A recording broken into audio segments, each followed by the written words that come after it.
रहमानिर्रहीम। Welcome to chop junction. आज हम बनाएंगे मज़ेदार सी भिंडी फ्राई। आधा किलो हमने भिंडियाँ ली, इनको धो के खुश्क किया और काट लिया। प्याज लेंगे हम आधा किलो या 7 से 8 अदद, उनको स्लाइसिस में काट लें।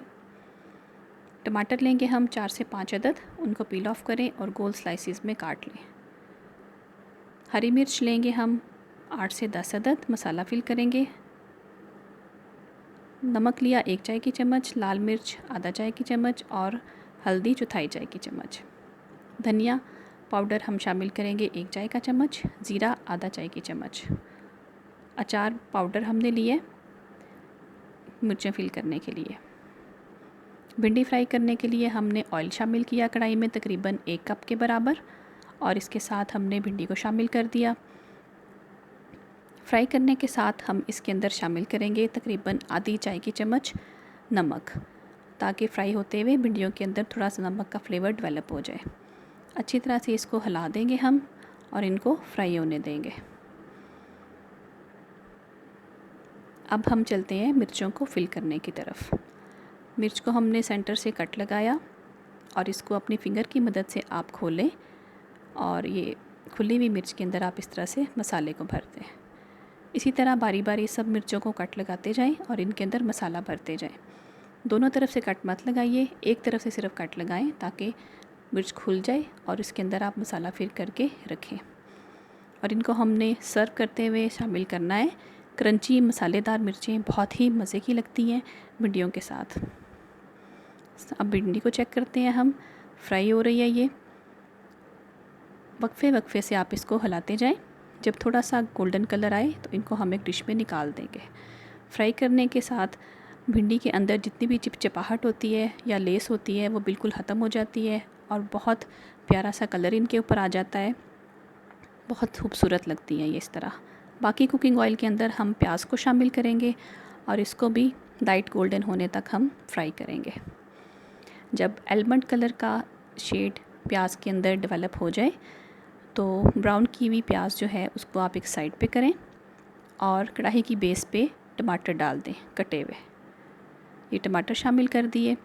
अब चम्मच की मदद से जो प्याज हमने साइड पे किए थे वो सब टमाटर के ऊपर आप डाल दें। सारे टमाटर प्याज के साथ हमने कवर कर दिए अच्छी तरह से, और इसके साथ हम इसके अंदर शामिल करेंगे नमक, लाल मिर्च और हल्दी पाउडर। इन तमाम मसालों को डालने के बाद हम इसको 5 मिनट तक कवर करेंगे ताकि टमाटर स्टीम में नरम हो जाएं और नमक मिर्च का फ्लेवर अच्छी तरह से इनके साथ डेवलप हो। स्टीम में रखने से टमाटर बहुत अच्छे से सॉफ़्ट हो जाते हैं और मिक्स करने में आसानी रहती है, और भूनते हुए भी बहुत जल्दी से ये मिक्स हो जाते हैं। अनकवर करने के बाद आप चम्मच की मदद से टमाटरों को प्रेस करें। ये देखें कितने सॉफ़्ट हो चुके हैं और चम्मच लगने के साथ साथ ये बिल्कुल मिक्स होते जा रहे हैं। अच्छी तरह से आप इनको प्याज के साथ मिक्स करते जाएं, हिलाते जाएं साथ साथ।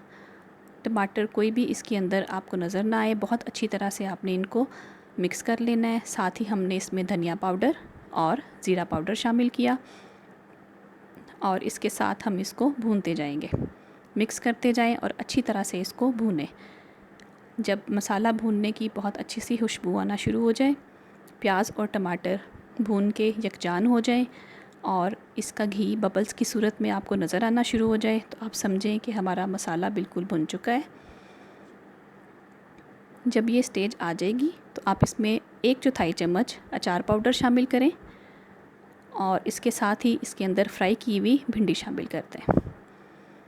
अच्छी तरह से आप इसको मिक्स करेंगे प्याज के साथ।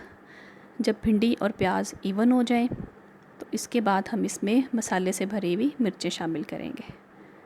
बहुत इजी रेसिपी है, बहुत मज़ेदार भिंडियाँ बनती हैं इससे और बहुत ही मज़े की लगती हैं। ये देखें भिंडी प्याज के साथ टमाटर के मसाले के साथ बहुत अच्छी तरह से मिक्स हो गई है। अब हमने इसमें डाली मिर्चें और आग को बंद कर दिया। अब ये सर्व करने के लिए बिल्कुल रेडी हैं। मिर्चों का क्रंच स्टेबल रखना है आपने, इसको आपने कुक नहीं करना, वो बिल्कुल टेस्टलेस हो जाती हैं पकने के बाद। इनको आप डिश आउट कीजिए, गर्मा गर्म रोटी के साथ एंजॉय कीजिए। रेसिपी पसंद आए तो लाइक और शेयर ज़रूर कीजिए। वीडियो देखने का बहुत शुक्रिया। अल्लाह हाफिज़।